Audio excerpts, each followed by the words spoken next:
Hey there, my name is Julie Fei-Fan Balzer, and I am a painter, printmaker, and collage artist living outside of Boston.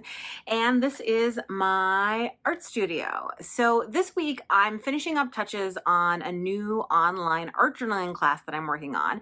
And I thought I'd share a 3-minute clip from one of the class videos with you. This one is all about improvisation in your art journal. The idea that it's not just random. But I'll let the clip speak for itself.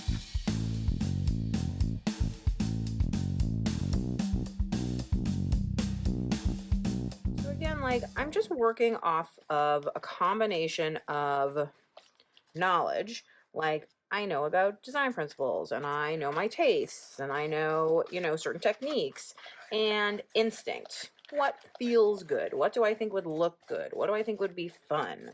So that I'm basically practicing improv. Viola Spolin famously, she's an improv coach.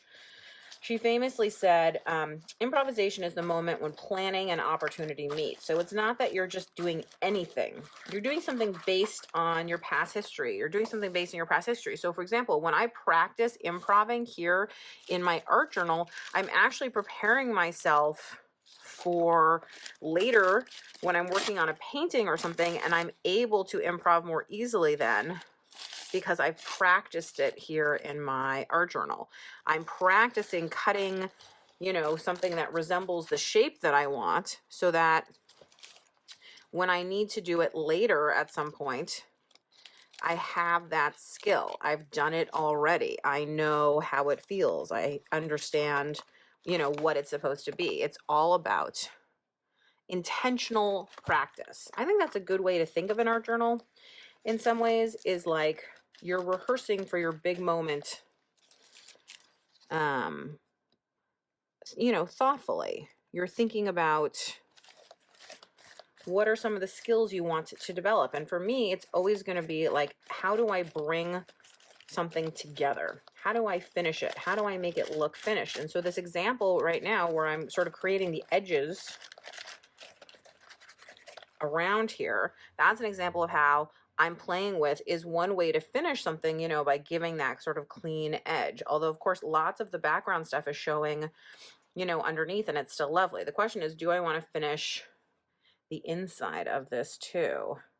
And I think I do.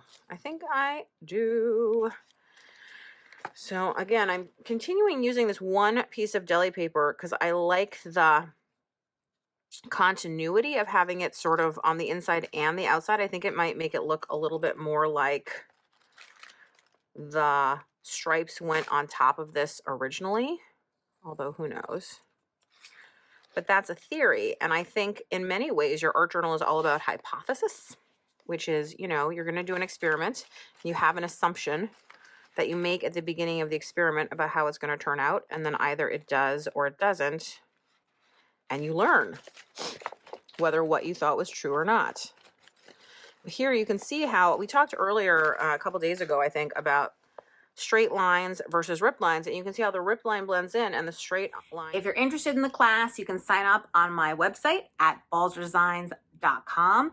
If you're just interested in learning more about art journaling, I've got tons and tons of articles on my blog. You can also sign up for my newsletter, where I send out all kinds of tips and information, and all of that can be found at juliebalzer.com.